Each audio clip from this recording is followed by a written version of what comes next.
My name is Claire Hargrove. I'm 34 years old. On Christmas Day, in front of 22 members of my husband's family, my mother-in-law pointed to the kitchen and told me to take my plate in there because, and I want you to hear this exactly as she said it, the help doesn't eat at the family table. She laughed. The room laughed with her. My husband, sitting 4 chairs away, looked down at his turkey and did not say a word. I picked up my plate. I walked to the kitchen. I sat on a stool at the counter and ate my Christmas dinner alone, listening to the sound of his family celebrating through a wall. What none of them knew was that 3 weeks earlier, I had signed a document that made me the sole owner of the house they were all sitting in. I had said nothing. I had smiled at every family gathering for 6 years and said nothing. That was the last Christmas dinner I would ever eat alone. This is that story. To understand what happened at that table, you have to understand the world I married into. My husband's name is Brandon Hargrove. I met him when I was 26 at a conference for commercial real estate professionals in Nashville. He was charming, easy to talk to, the kind of man who remembered your coffee order on the second meeting and made you feel like the only person in the room. I loved him genuinely. I want to be clear about that because the story I'm about to tell you is not a story about a bad marriage. It's a story about what happens when you love someone so much that you slowly stop noticing what they are allowing to happen to you. Brandon's mother is Rosalind Hargrove. She is 61 years old, retired, and the undisputed center of gravity in the Hargrove family. She has silver hair, she wears in a tight chignon, a voice that carries across a room without effort, and the particular talent of making you feel like a guest in any space she enters, even if that space belongs to you. She raised Brandon and his 2 younger brothers, Mitchell and Garrett, in a 4-bedroom colonial in Brentwood, Tennessee. After her husband Warren passed away from a heart attack when Brandon was 19, she has run that family single-handedly ever since, and she has never once let anyone forget it. I am the daughter of a high school librarian from Knoxville, and a man who drove long-haul trucks until his knees gave out. My maiden name is Claire Sutton. I put myself through a business degree, spent 4 years working in property management, got my real estate license at 24, and by the time I met Brandon, I was building a client base that would eventually support everything. Rosalind knew all of this. She simply chose not to see it as legitimate. The first time I understood what I was dealing with was at Brandon's 33rd birthday dinner, 8 months after we started dating. We went to Rosalind's house, the Brentwood Colonial, and she had cooked everything herself, which I respected. I brought a bottle of wine and a peach cobbler I had spent 3 hours making from scratch because I had looked up Brandon's favorite dessert and found an old family recipe on a cooking blog she had commented on twice. I set the cobbler on the counter, and Rosalind looked at it the way you look at something someone's child drew, and you need to find something polite to say. "How thoughtful," she said. "Brandon loves my cobbler, but I'm sure this will be fine." She served hers at dinner. Mine was set at the edge of the counter where nobody touched it. The second example I want to give you happened at Mitchell's engagement party, 2 years after Brandon and I got married. We had been together for 4 years by then, married for 2 of them, and I had been introduced at every family event as Brandon's wife. Claire, with a pause before my name that made it sound like an afterthought, the way you might say the old sofa or the backup plan. At the engagement party, Rosalind was showing photographs to a group of relatives gathered in her living room. She went through the family vacation album, the boys' childhood photos, the anniversary portrait she had taken with Warren before he passed. Then she reached the wedding photos. Brandon and mine. She held up one and said to the group, tilting her head slightly, "He was so handsome that day. I just wish the dress had been a little more appropriate for the venue." My dress had been elegant, ivory silk with a modest neckline. 17 people laughed politely. I smiled. I counted. 17. The third example is the one that mattered most for what came later. 14 months before that Christmas dinner, Brandon and I were looking for a house. We had been renting a townhouse in East Nashville, and the lease was ending.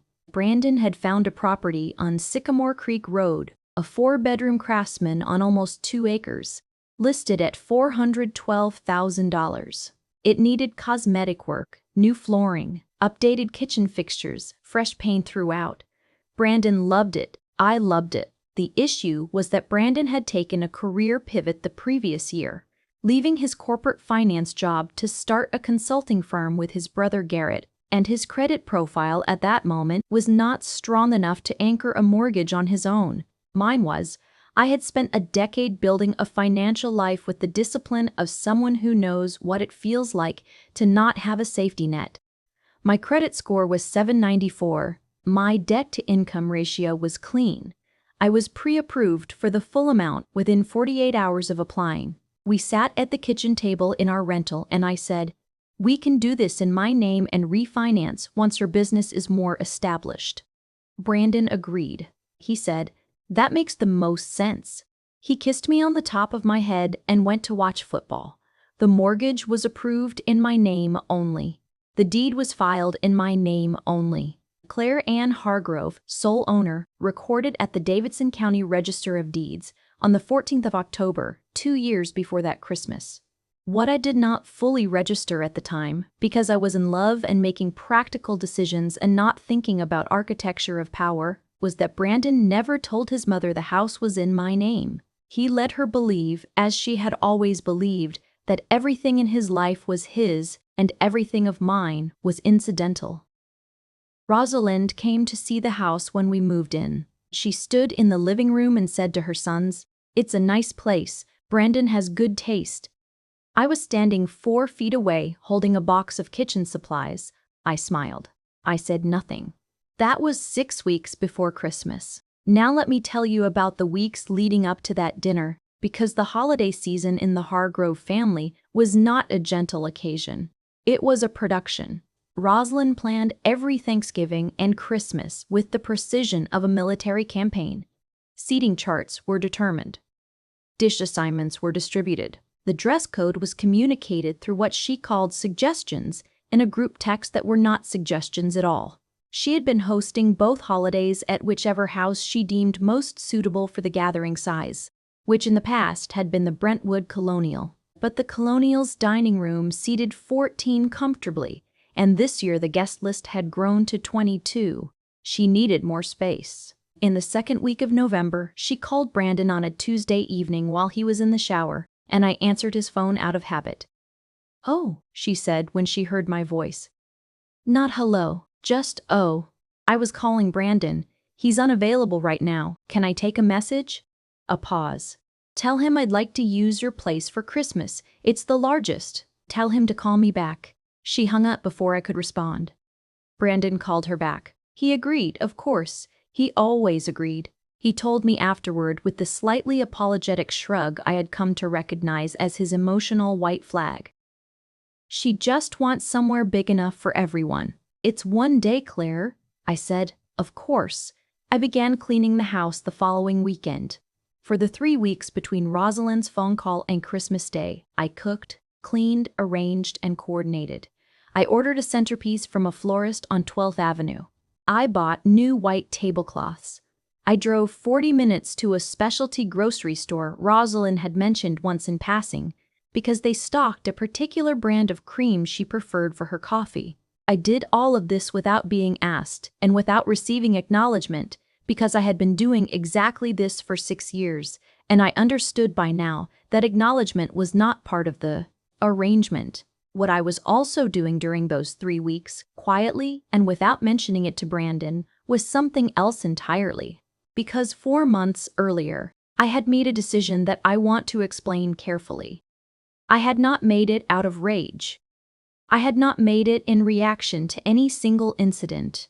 I made it the way I made most important decisions in my life, deliberately, after a long period of observation. The way you notice a slow leak in a ceiling and eventually understand that the structure above it is compromised. I had been watching Brandon for a long time, not with suspicion, but with the clear eyes of a woman who had stopped making excuses for what she was seeing. He was a good man in many ways. He was funny and warm and generous with his time when things were easy, But when Rosalind was present, something in him rearranged. He became smaller. He became the boy in that colonial in Brentwood who needed his mother's approval more than he needed to stand beside his wife. I had seen it at the cobbler incident. I had seen it at the engagement party. I had seen it in the way he had never once, in 6 years, said to his mother, "That's enough, Mom, that's my wife." 4 months before Christmas, I had called a family law attorney named Patricia Chen, whose office was on Church Street in downtown Nashville. I had gone alone on a Wednesday afternoon, and I had sat across from her and said, "I want to understand what my rights are and what my options are if my marriage ends." Patricia was methodical and thorough, and she walked me through everything with the calm of someone who had done this thousands of times. The house, the mortgage, the deed, the business Brandon had started with Garrett, the shared accounts, the retirement funds. By the end of that 2-hour meeting, I had a very clear picture of exactly where I stood legally. I was not filing anything that day. I was simply gathering information the way a careful person gathers information before a storm. Patricia also told me something that I had not fully considered. Because the deed to the Sycamore Creek house was in my name alone, and because the mortgage was in my name alone, and because Tennessee law treats property owned solely by one spouse as separate property under certain conditions, particularly when the purchase predates a period of active marital investment by the other party, my position was considerably stronger than I had realized. She said, "If you ever need to act on this, Claire, you are standing on solid ground." I thanked her. I went home. I made dinner. I said nothing. The weeks passed. I cleaned my house for Rosalind's Christmas party. I organized the guest rooms for the out-of-town relatives. I mapped a parking plan for the driveway because 22 people would need somewhere to put their cars. I addressed and mailed 22 Christmas cards with a family photo Brandon and I had taken in November at Radnor Lake, the one where I am wearing the green dress and he has his arm around me and we look, by every visible measure, like a couple who has it together. 3 days before Christmas, Rosalind arrived to supervise the setup. She came with Mitchell's wife Danielle and her own sister, a woman named Frances who visited once a year and shared Rosalind's gift for making a room feel slightly too small. She walked through the house with her hands clasped behind her back, the way a hotel inspector walks through a property, touching surfaces, opening cabinet doors, looking at the arrangement of chairs in the living room, and making small sounds of near approval that communicated exactly the opposite. She rearranged the centerpiece I had ordered. She moved 6 chairs without asking. She told me the tablecloths I had bought were a little thin and produced her own from a bag she had brought with her. White damask with a monogram, the Hargrove H in the corner. I watched her put her monogram on my table in my house, and I thought of Patricia Chen's voice on a Wednesday afternoon in September. "You are standing on solid ground." Christmas Day arrived gray and cold. By 11 in the morning, the house was full. 22 people, coats piled on the guest bed, children in the living room, the smell of Rosalind's green bean casserole coming from my oven, the sound of football from the den. I had been cooking since 7 that morning. The table was set. Every chair had someone in it. Rosalind presided from the head of the table, the chair where I ordinarily sat, because it was closest to the kitchen, and I was the one who went back and forth most during a meal. Brandon sat to her left. I was bringing out the last dish, a roasted vegetable platter I had finished that morning when I set it down, sat in the remaining chair near the end of the table, and started to serve myself. That was when Rosalind looked down the length of the table at me. She looked at me the way a teacher looks at a student who has sat in the wrong seat. She said it loudly, with a little laugh underneath it, the kind of laugh that signals to the room that what she is about to say is funny, that everyone should be ready to find it funny. "Oh, Claire, there's a spot in the kitchen." She gestured toward the doorway behind me. "You don't need to crowd the table. We've got it covered." She smiled. "The help doesn't eat at the family table." The room laughed. Not everyone, but enough. Mitchell laughed. Frances laughed. A cousin whose name I still do not know laughed into his napkin. Danielle did not laugh, but she looked at her plate. Brandon did not laugh. He looked at the turkey on his plate and reached for his fork. He did not say a word. I picked up my plate. I walked to the kitchen. I sat on a stool at the granite counter I had chosen and paid for. In the kitchen I had designed and furnished, and I ate my Christmas dinner. I could hear them through the wall, Rosalind's laugh rising above the rest, the clink of silverware against the good china I had bought at a sale in October, the sound of my husband's family celebrating in my house while I sat alone and finished my meal. I did not cry. I did not walk back out there and say a word. I sat at the counter, finished my plate, washed my dish, and went upstairs to change into flatter shoes. And while I was standing in my closet, I sent one text message. It went to Patricia Chen. It said, "I'm ready to move forward. Monday morning if you have time." She responded 11 minutes later. 8:30. I'll have everything ready. I went back downstairs and served dessert. If you are still watching, I need you to do something right now. Hit subscribe and drop a comment below. Tell me if you have ever sat at a table or been sent away from one and chosen silence over a scene. I promise you, silence is not the same as surrender. The difference between the two is what you are doing while nobody is looking. The week between Christmas and New Year's was the week I built the future in plain sight. On the morning of Monday, the 28th of December, I drove to Patricia Chen's office on Church Street at 8:27, and I sat across from her with a folder I had been assembling quietly for the past 4 months. Every document was tabbed. The mortgage statement showing my name only. The deed from Davidson County showing my name only. My individual tax returns for the past 3 years. My investment accounts.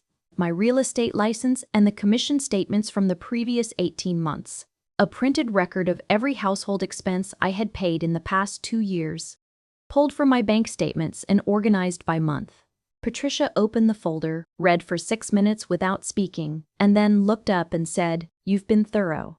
I said, "I had time to prepare." We filed the petition for legal separation on Wednesday, the 30th of December. Patricia advised me to say nothing to Brandon until the papers were served. She said, "People make poor decisions when they feel cornered before they have to be. Let him have his New Year's." I said, "That's fine." I went home. I cooked dinner. Brandon said he wanted to watch the bowl games on New Year's Eve, and I said that sounded good, and we sat on the sofa together for the last uncomplicated night of our marriage. The papers were served on the 5th of January at 9:14 in the morning while Brandon was in the kitchen making coffee. I was upstairs. I heard the door. I heard him say, "What is this?" I heard nothing after that for a long time, which told me he was reading. I came downstairs when I heard the coffee pot finish its cycle, poured myself a cup, and stood at the kitchen counter where I had eaten my Christmas dinner alone 11 days earlier. He came into the kitchen holding the papers, his face the color of old wallpaper. He said, "Claire, what did you do?" I said, "I made a decision." He sat down heavily at the table. He put the papers on the surface in front of him. He said, "We can fix this. Whatever happened, whatever she said at Christmas, we can fix it." I looked at him for a long moment. I said, "Brandon, she sent me to eat in the kitchen, in front of your entire family, in my house. And you picked up your fork." He opened his mouth. He closed it. I said, "I've been waiting 6 years for you to say something. You never did. That's not something we can fix. That's just who we are." I want to tell you about the thing that came next, because it is the part of this story that still surprises me when I think about it. Rosalind found out about the separation from Mitchell, who heard it from Brandon, on the evening of January the 6th. She called me at 7:42 that night. I answered. She said, "I don't know what game you're playing, but this family does not do divorce." Her voice was cold and controlled. I said, "I know. That's one of the things I'd been thinking about." She said, "You will be destroyed in court. Brandon's family has resources you don't have access to." I said, "Rosalind, The house is in my name. The mortgage is in my name. If you'd like to review the deed, it's filed at the Davidson County Register of Deeds and it's public record." Silence. "What?" I said. "The house on Sycamore Creek Road. It's mine. In my name only. The deed, the mortgage, all of it." More silence. "That's not possible."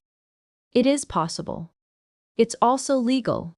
Patricia Chen's office can explain the details if you'd like." I heard her breathing. I said, "Merry Christmas, Rosalind," and I ended the call. Now I want to tell you what Rosalind did next, because this is the part of the story where a certain kind of person reveals exactly who they are when the architecture of their control starts to crack. She called Brandon first, which I expected. He called me and said his mother was upset and confused about the property situation and could I please call her back and clarify. I said, "She's not confused, she's informed, there's a difference." He said, "Claire, can you be reasonable?" I said, "I've been reasonable for 6 years. You should know what that looks like." He did not call back that evening. Then Rosalind called Mitchell and Garrett and Frances and her sister-in-law and 3 cousins whose names I had learned only at Christmas. She told them that I had secretly taken the house and that I had manipulated the mortgage situation and that I was trying to destroy the Hargrove family out of personal spite. The narrative spread through the family the way these narratives always do, fast, and shaped by the loudest voice in the room. By the 10th of January, I had received 2 text messages from relatives I barely knew, telling me I should be ashamed of myself. I forwarded them to Patricia and said, "For the record." She said, "Good habit." What Rosalind had not anticipated and what I had understood from the very beginning was that the house was not a weapon. It was simply a fact. Legal facts do not care about family narratives. The deed said what the deed said. The mortgage said what the mortgage said. I was not taking anything that had ever been hers or his. I was simply standing in a place I had always legally occupied, and for the first time, I was not stepping aside to let someone else stand there and pretend it was theirs. Patricia filed the formal notice of the separation agreement terms in the 2nd week of January. The document was comprehensive. The house was identified as separate property belonging solely to me, supported by the deed, the mortgage, and the timeline of purchase. Brandon's interest in the house was limited to the equity value that had accumulated during the marriage, and given the mortgage balance versus the market appreciation over 2 years, that figure was significantly smaller than the leverage Rosalind had imagined he held. The consulting firm he had built with Garrett was assessed separately. His accounts were separated from mine. Everything was documented clearly and precisely because I had been documenting precisely for 4 months. Brandon's attorney, a man named Harrison from a firm in Belmead, sent a letter challenging the characterization of the house as separate property. Patricia responded within 48 hours with a 42-page brief that included the deed, the mortgage, the original purchase agreement, my pre-approval letter, my tax returns showing the down payment originated from my individual savings account, and a summary of Tennessee case law on the separate property doctrine. Harrison's next communication arrived 9 days later and was considerably shorter. Patricia called me and said simply, "He's standing down on the house." I said, "I know." She laughed, which was the first time I had heard her do that. The public moment I want to tell you about was not dramatic in the way you might expect. There was no courtroom scene. There was no party where I stood up and made a speech. It happened at Mitchell's house in early February, on the occasion of Rosalind's 61st birthday. I found out about the dinner from Danielle, Mitchell's wife, who had quietly become someone I trusted during all of this. She texted me on the afternoon of February the 3rd and said, "She's telling everyone you forged the deed. I thought you should know." I thanked her. I asked her if there would be a gathering. She said the family was doing a birthday dinner at Mitchell's at 6:30. I said, "Would it be all right if I came?" There was a pause. Then Danielle said, "I'll set a place for you." I arrived at Mitchell's at 6:25. I was wearing a dark navy dress and a coat I had bought in December, before Christmas, before everything. I rang the doorbell and Danielle answered it, and the look on her face when she saw me was the look of someone who is glad something is finally happening. I walked into the living room and the room went quiet in the particular way that rooms go quiet when someone arrives who is not expected or who is expected to have disappeared by now. Rosalind was sitting in an armchair near the fireplace with a glass of wine and the posture of a woman who is in her element. When she saw me, the posture shifted by about 3 degrees. Not much. Enough. She said with admirable control, "I didn't realize you'd been invited." I said, "Happy birthday, Rosalind." I sat down on the sofa across from her, put my coat over the arm, and placed a manila envelope on the coffee table between us. The room was watching. I said, "I brought you something. Not a gift. A document. I thought you deserved to see it in person, rather than hearing about it from someone else." She looked at the envelope and did not reach for it. Brandon was across the room near the doorway to the kitchen. He had not moved. Mitchell was standing beside him. Garrett was near the back window. Francis was on the sofa to my left. 14 people, give or take, standing or sitting in a room where the temperature had shifted. I opened the envelope myself and laid 3 pages on the coffee table, facing Rosalind. "This is the deed," I said. "Claire Ann Hargrove, sole owner, recorded October 14th. This is the mortgage agreement. My name only. This is a letter from Patricia Chen's office confirming that the house is legally identified as separate property in our separation filing." I looked at her steadily. "I didn't forge anything. I didn't manipulate anything. I qualified for the mortgage and I bought the house. That's all that happened." The room was very still. Rosalind looked at the documents. Her jaw was set. Her wineglass was in her hand, and she was not drinking from it. She said, "You came to my son's home on my birthday to do this." Her voice was the voice of a woman who is still trying to control the frame of the moment. I said, "I came because you've been telling people I committed fraud. Those people are in this room right now. I'd rather they hear the truth from me than a version of it from anyone else." She opened her mouth. Garrett said, "Mom." Just that. And she closed it. Mitchell was looking at the documents on the table. He picked up the deed, looked at the name on it, and set it down without a word. Francis was studying her shoes. Brandon had not moved from the doorway. I said, "I am going to be reasonable. I have been reasonable my entire marriage, and I intend to continue being reasonable. The legal process will be settled through our attorneys, and it will be fair. What I am not going to do is allow anyone in this family to continue telling people that I acted dishonestly." I looked around the room. Not at Rosalind specifically. At everyone. I spent 6 years in this family trying to belong to it. I cooked in my own kitchen for 22 of your relatives. I bought the groceries. I organized the rooms. I sent the Christmas cards. I ate my Christmas dinner alone on a stool in my own house because your mother thought it was funny. I looked at Rosalind. It wasn't funny. The room stayed quiet. "I'm not angry," I said. "I just want the record to be accurate. Because I've earned accuracy." I picked up my coat. I stood. I said, "Happy birthday," one more time. And I walked to the front door. Danielle followed me into the foyer. She squeezed my hand without saying anything. I went home. Rosalind called me 4 times in the following week. I did not answer. She left 2 voicemails. The first one was an explanation, a very long explanation, about the Christmas dinner comment being taken out of context, about how she had been under stress, about how she had not meant it the way it sounded. Her voice in that message had the quality of a woman who is not used to apologizing and is finding the shape of it unfamiliar in her mouth. The second voicemail was shorter. She said, "I know I said something cruel at Christmas. I have said many things over the years that I should not have said. I hope you know it was never about who you are. It was about who I needed you to be, and I understand that is not your problem." She paused. "I'm sorry, Claire." Then the call ended. I listened to that voicemail 3 times, not because I was deciding whether to forgive her, Forgiveness is a private process that happens on its own timeline, separate from what the other person does or says. I listened because I wanted to hear whether she understood what she was apologizing for. And by the third listen, I believed she did, at least partially. That is more than most people manage. I did not call her back that week.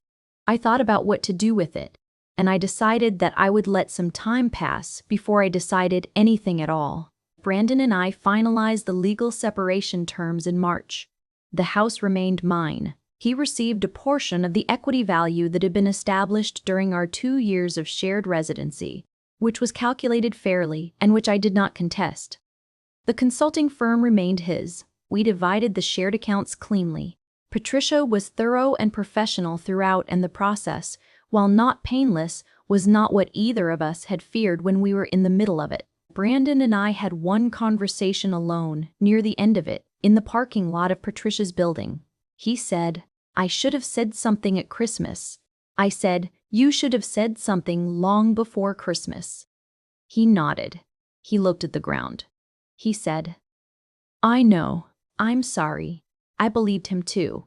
I want to speak directly to you now. If you are someone who knows what it feels like to be the one who holds things together and gets treated like the one who is least essential, if you know what it feels like to cook the meal, plan the gathering, buy the groceries, drive the distance, and then be pointed toward the kitchen when the table is full, if you have sat in your own life feeling like a guest who was never given a key even though you built the house, what I want you to know is that the ground you are standing on is more solid than they have made you believe. The things you have done, the work you have put in, the choices you have made carefully and quietly over years, those things are real, and they are documented even when nobody is writing them down. Nobody can take what is actually yours. They can only take it if you believe them when they tell you it was never yours to begin with. Do not believe that. I moved back into the Sycamore Creek house in April, after the separation was finalized and Brandon had moved his things out. I painted the dining room a shade of green I had wanted since we moved in and that Brandon had found too bold. I replaced the tablecloth, the white damask one, with the Hargrove H in the corner. I put mine back on the table, the one Rosalind said was too thin. I bought a new centerpiece, not because any of those details were important on their own, but because every small act of reclaiming a space is its own kind of restoration. I had dinner with Danielle in May. She had separated from Mitchell 2 months after everything with me unfolded. She said, "Watching you walk into that birthday dinner changed something." I kept thinking, she has every reason to disappear and she showed up anyway. I said, "I showed up because I had nothing left to hide." She ordered the chicken piccata and we talked for 3 hours, and I drove home at 10:15 at night through the Nashville dark and felt something I had not felt in a long time, like I was driving toward something instead of away from it. Rosalind and I have not had a full conversation since February. She sent a card in April with a note inside that said she hoped I was well. I wrote back, a short note, professional, warm at the edges. We are not close. We may never be close. There are relationships that are too structurally compromised to rebuild, and that is not failure. It is just accuracy. What I have now is clarity, which is worth more than closeness that was always conditional on my silence. My grandmother used to say that the most powerful thing a woman can own is not a house or a business or a bank account, although those things matter. It is the knowledge that she earned everything she has and nobody can tell her otherwise. I understand now what she meant. It is not a feeling of triumph. It is something quieter than that. It is the specific peace that comes from having your name on the document, from having done the work, from having said, clearly and without cruelty, "This is mine, and I know exactly how I got here." That is what I want to leave you with. Not the separation, not the deed, not the birthday dinner or the Christmas kitchen. The feeling of being unimpeachable, of having built your life with enough care and documentation that when someone tries to rewrite the story, the receipts are already there. I am still in the Sycamore Creek house. The dock on the back of the property needs some work. I am thinking about a garden in the spring. I have started taking my coffee in the dining room every morning at the head of the table because there is no one to tell me otherwise, and I have decided I like it there. So here's what I want to ask you. Have you ever stayed quiet in a room where you should have been loud because you were waiting for someone else to speak first? And if so, what did that silence cost you? Tell me in the comments. I read everyone. I want to take a moment before you go because you made it to the end, and that means something. If this story reached you, if any part of it felt like something you needed to hear today, then I want you to know we made it for you. Every episode on this channel is built for the woman who has been the quiet one, the patient one, the one who held everything together while someone else stood at the front of the room taking credit. We see you. We are not going anywhere. New stories go up every single day because there are more of you than anyone is counting, and every one of your stories deserves to be told. Hit subscribe, turn on the notification bell, and come back tomorrow. We will be here. And so will you.